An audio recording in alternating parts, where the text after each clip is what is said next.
It's the Happy Families podcast. It's the podcast for the time-poor parent who just wants answers now. I know that you told me that I'm not allowed to talk about tonight's episode, and I know you're rolling your eyes. You're literally rolling your eyes at me, but tonight is going to be amazing. The finale of Parental Guidance Season 2 happens tonight, and there are some incredible twists. I think I'm going to have withdrawals after this because you know what I've loved the most? So I much love fun. how we all just come together and we're all snuggling under the blankets and everyone in the family is just so engaged and so united in trying to work out what's going to happen next. Yeah, the kids love guessing who's going to get through and what's going to happen. But you've changed the format. In season 1, you had 4 parents going into the big house. Yes. And then you narrowed it down to 2 parents and then there was a winner. Yep. But this year you're going from 4 to 1. Yeah.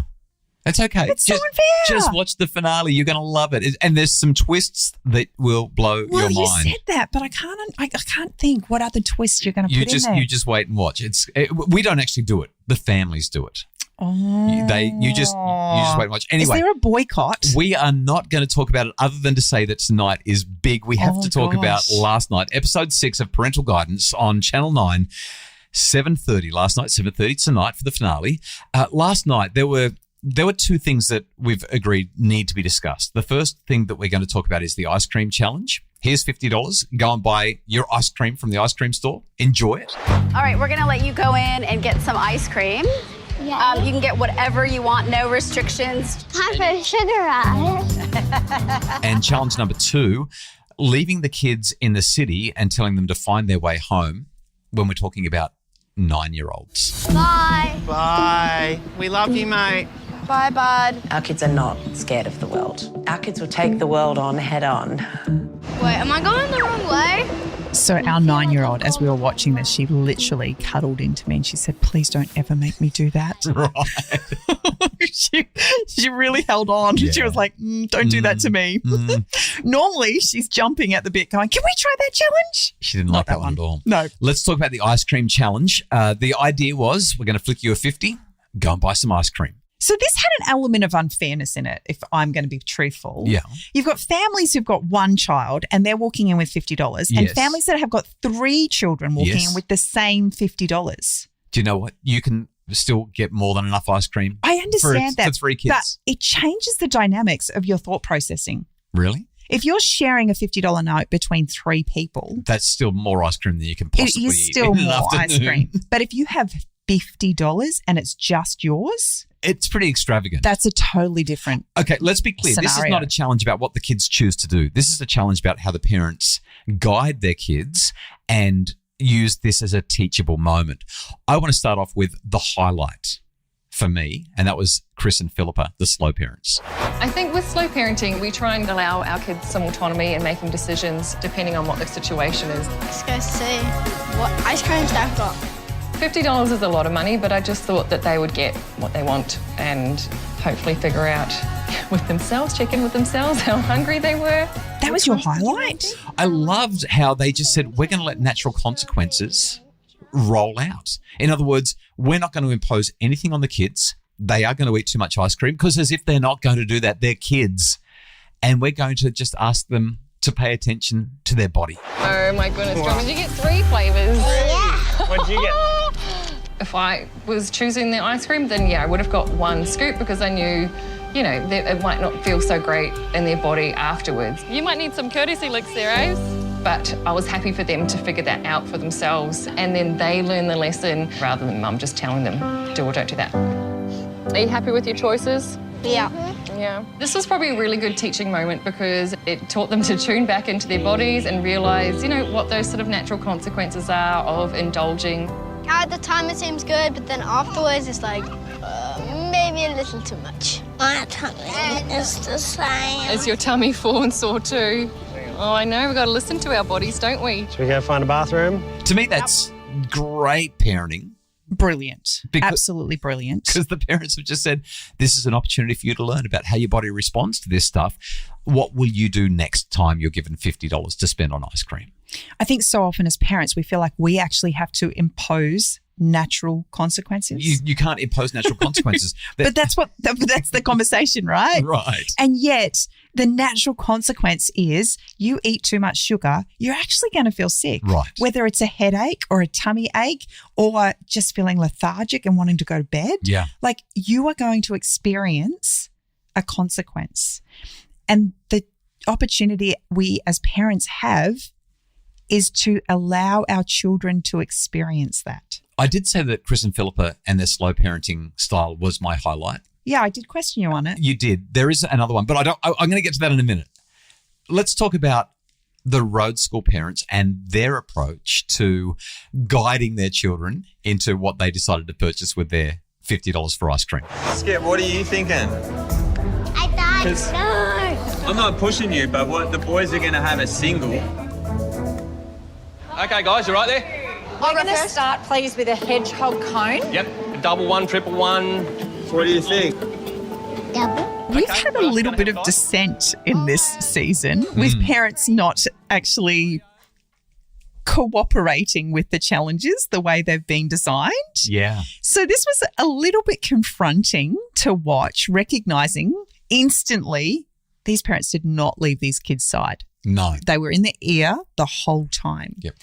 But then when you hear their reasoning behind why, you see the bigger picture. Now that we're on the road and we're road school parents, we definitely are mindful of the money that we're spending. So I think the kids inadvertently learn about making sure that they don't overindulge in things that aren't necessary. This is a value-based challenge for them. They're in a caravan. They're traveling around the country for however long it is. I can't remember if it was 6 months or 12 months, but it's an extended No, it's period been of time. going for 2 years. Oh, wow. Okay. Yeah, so it's a long time. And John and they're Amy, living off their savings. basically They're not saying, working. Yeah, we don't have cash coming in. We've got to be careful with our money. So $50 on ice cream for 3 kids, that's excessive. It's over the top, extravagant, and you don't need it. I mean, that's the thinking behind it. And I don't know, I'm pretty sympathetic to it. But really, like you said, it's a values statement that's being made here. And I think when you watch the way they interact with their kids and especially in all of the other challenges, they have no qualms in giving their kids autonomy and allowing them to kind of, stretch themselves. This was 100% in my mind. This was just values. This was strongly values-based. Yeah. And speaking of values, when we watched the American parents, Kim and Nick, and the way they responded to Pia, who really, really went for it. Could I get 3 different flavors, please? The lemon. 2 scoops of lemon. Chocolate. Lemon and something else. She's going for the big one. Oh, well, that's 4 scoops. Holy what? And the creme brulee. And another flavour. Once again, there was, in their response, there was I guess, I would probably use the word some shaming going on. Pia, you don't need that. You don't need all of that. You're going to waste that food. I just think it's a little wasteful. So what are we going to do with it when you don't finish it? I'm gonna throw it out. I know it's a waste. What made you get that much? But I have $50. I thought I'd spend it wisely. I loved her response though. She was like, $50? Like, I'm going to use this to my advantage. Wouldn't you if you were a kid and someone flicked you a pineapple and said, and it's interesting. buy some ice cream? It's interesting as you kind of watch that parenting style play out. While they have given her so many opportunities, the autonomy stuff, they actually haven't. There's a lot of control going on. I mean, Pia's 9 and she's pretty happy to go along, and she's a well-rounded, happy kid. I'm again not throwing any shade at any of the parents. We've got great parents, but certainly in this challenge we see that coming out. Again, values like the road school parents, they're all about let's save the money, and with the American parents, it's all about aspiration and setting goals, and the values come through so strongly. You said that you had a second highlight. Yeah. I'm stealing it because it's actually my highlight. Sure. I loved Miller from the Unstructured Family and the way he responded. You're looking at this kid and he's staring at all of this ice cream and his eyes are bigger than his head. I love how he ordered it. I'm so sorry, but can I just have one more flavour? Yeah. Alrighty. Enjoy that one. So that was super funny, but I love as they're about to leave, and I love the bit where Magnolia says this. I forgot to choose one for my baby sister. I think That was adorable. Heart melting. Just kicking goals there. Yeah. And then they walk out with their ice creams and we hear this from Miller. I tried to get a bunch of flavours for us to all share. Oh, we got one for Maisie. Yum, that looks delicious. Now, I think this is really noteworthy because you look at all of the other families and multiple children in each. At no point did any one of those other children offer to give their parents, who were sitting there empty-handed, some ice cream. So how do you teach your kids to be generous and also to be thoughtful about what they're ordering? How do you teach them to share? I reckon that's a conversation that is worth exploring. And ultimately, we only saw it with one family. You look at the contrast between the unstructured family and, say, the American family who acknowledged that she had brought too much and it was just going to go to waste. And at no point was there, oh, well, we'll just share. Like, there's enough for all of us. It didn't even enter her mind. And yet they've got this little kid who's just gone, I want to share with everyone. And you can see that playing out in the way they do life. You know, that unstructured, they do things together. Mum and dad come home late after a gig and they just want to hang out and eat ice cream and eat lollies after 8 o'clock at night. I mean, they made a big deal about how they'll do that. Because it's important. Their time together is important. Now, I don't think that that's not the case. That's a double negative. But I believe that it's important for all of the families. But the way that it shows up with that parenting style in that particular scene, just gorgeous. So the take-home message when it comes to the ice cream challenge is... You're giving me. You're looking at me. Yeah, you wanted to wrap this one up so that we can go on to the next one. You want me to do the take-home message? For me, the take-home message is don't give the kids $50 to go to the ice cream shop unless you're happy for them to spend it. Or when you're walking in, say, hey, guys, what do you think's reasonable? And get them to develop what they think is reasonable before you step in. I mean, we did it recently. We went down to the shops. I don't like spending this much money, but we just went and said, guys, we're going to get an ice cream. Choose a scoop. And that was the way we approached it. So we didn't have that thing going on. When you're introducing kids into a situation that is not normal for them, spending a couple of minutes introducing them to different ways that they might approach the situation while still allowing them the autonomy to choose is a really important part of the process. Yeah, it kind of ties in with the 3 E's of effective discipline that I talk about all the time in my book, The Parenting Revolution. I also love the idea of teaching your kids to share. I just think there's something really beautiful about seeing that with the families. I don't know how we've done it, actually. I'm going to be really honest. But our youngest has the most beautiful sharing ethic of all of our children. Our kids are generous kids, but Emily, she will literally give you the last bite. Yeah. I wonder if you love me enough to share your last bite with me. No, I don't. Oh, gosh. Hey, let's talk about our second big challenge, and that was let's drop your kids in the middle of the city and help them to find their way home. Well, let's just be clear. This wasn't the second. This was the challenge of the night. This was huge. As we were watching this, our 9-year-old literally, like, she was already cuddling into me, but she started kind of grabbing me quite tightly and she kind of pushed her head into me and she said, Mummy, please don't ever do this to me. Like this, I could feel her little heart. This was a really big deal. So I've got a real life 9-year-old sitting here and I can only imagine what some of these kids were experiencing at the time. Because they were around the age of 9, 10 years old. But there was an acknowledgement as this unfolded, because one family chose not to follow the rules, that there was an acknowledgement that safety for the children was paramount. What measures were taken so that families felt comfortable enough to do this? Because I'm going to suggest that literally this would never happen in real life. Okay, so Jonathan, the influencer parent, made this comment after the slow parents essentially opted out. And they said, we're going to go with them rather than dropping them off. We're going to go with them. Can I ask Chris and Philippa, didn't it say, can the kids, did it say, can the family help the child get home? Why didn't you just let Peyton do it and take Avery maybe on a bus another day, just to see how we did the challenge like the other kids did? This is especially important because Chris and Philippa's son said that he would have been comfortable doing this and wanted the opportunity. I feel ready for anything. Peyton was pretty cool, calm cucumber, just like, oh, okay, yeah, that's what we're doing. Sweet, okay. Essentially what we said to the families is, you understand the challenge, leave the kids, they can catch the public transport home. You'll have two different safety mechanisms happening. Number one, there will be a chaperone. The chaperone will always be out of shot, like 5 meters away. So far enough away from your child that your child is doing this on their own, but always within line of sight and certainly within hearing. So the chaperone was always there.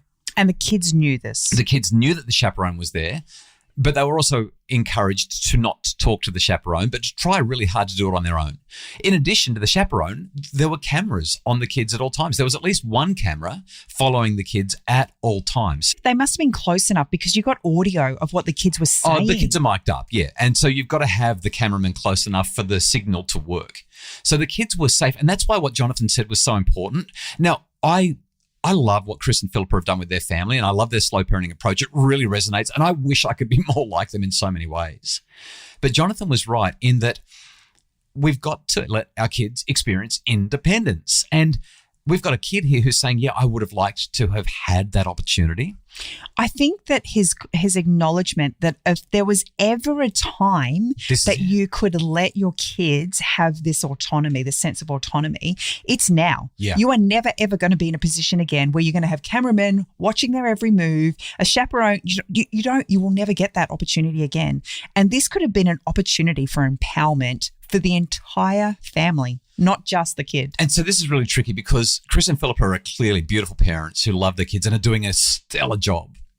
And what they've done is actually consistent with their parenting style. They always stay together. But I think there is that issue of at what point do you start to loosen the reins? At what point do you start to let go? At what point do you allow for some independence rather than this ongoing dependence or even codependence eventually that may not be great for the kids? And so for me, it's an opportunity missed, but I still applaud them because they're I do too. Really great parents doing a great job. And based on their parenting style, you're asking people to come on and show their parenting style. Exactly, yeah. And which they did. They've actually done it with bravery and courage because they were dignity. The minority. Yes. Like everybody else in that room was disappointed in them. And yet they have to kind of hold their head up high because they didn't succumb to peer pressure. Yeah. That's what it comes down to. They didn't succumb to the peer pressure of doing something just because. You know, somebody can flash a whole heap of money in front of you, and are you going to say yes because it's enough money?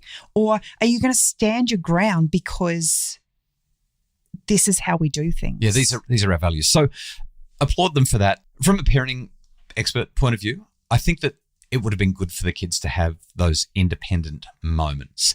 And in all honesty, when you're trying to make a TV show, you kind of need people to do the challenges. But again, I say that with softness and tenderness and compassion because they're actually really doing a great job with their kids.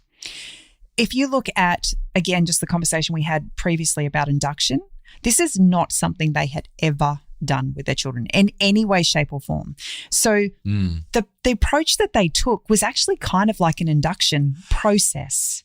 I agree with you. And I actually the agree reality is now, having gone through it and having heard their son's acknowledgement that he actually would have really liked to give it a go, I wonder what will change for them. Yes. As a result of this experience. They've been through the induction. The child now has seen what it's like and what would need to happen to be successful in it. I'm not suggesting that they're going to turn around and put their son on a bus, but I actually think there's room now for them to recognise and see that there's opportunities for their kids to grow. And I reckon that their kids are going to grow up and learn how to be independent in healthy, safe ways at appropriate times as well. So I know that there's a lot of sort of backwards and forwards on this one, but it's just a really interesting take. Just briefly, because we are pretty much out of time, the road school parents, tough job. How long have they been in town? 6 days. Literally. And they've got to find their way to some random campsite on someone's farm. And it was really random, wasn't it? It wasn't like it was a big four with massive signs everywhere. Like, they did a brilliant job. There's a taxi. Howdy, guys. Hello. Where are you off to today? The Carmel Cider Farm. Okay. Jump on board and we'll get you there. Hey, there's a taxi. Thank you, mate. Thanks, guys. Woohoo! Yes! Our kids have grown enormously since adapting the road school parenting style. Legend! They are more confident, they're resilient. They're young men. Yeah, they are. superstar. Well done. Mommy, And then there was Pia from the American parents' family. Hi, I'm going to Carindale.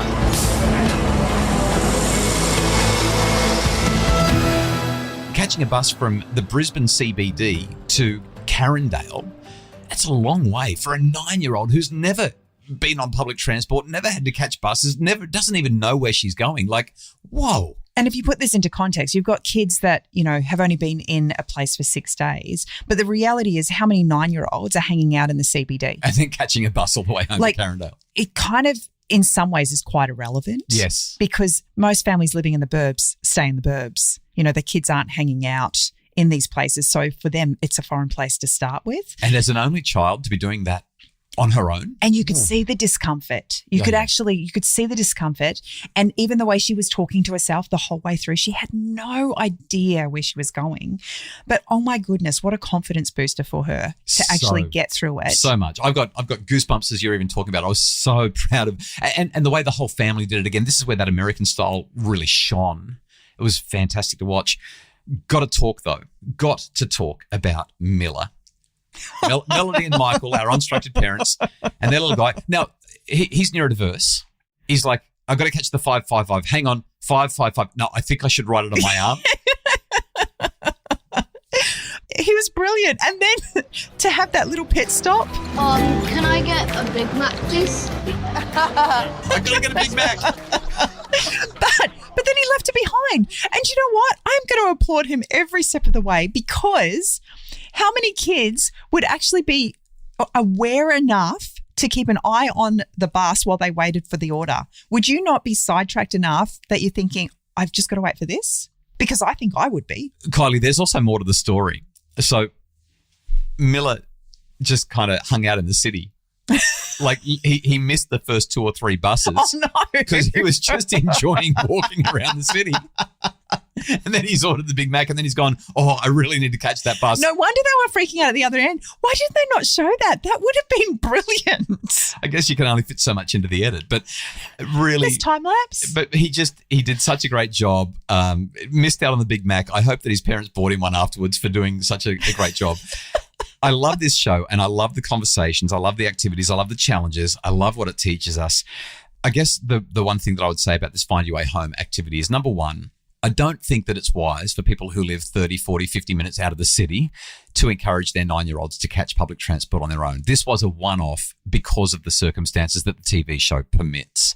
But what we can do is we can help them to become familiar with where the bus stops are and what the bus stop numbers are, or what the train station looks like, or what the train is that they're looking for from around about 9, 10, 11, because they need to know how to navigate their way around. These are important life skills. And as parents, we've got an opportunity to help to prepare them.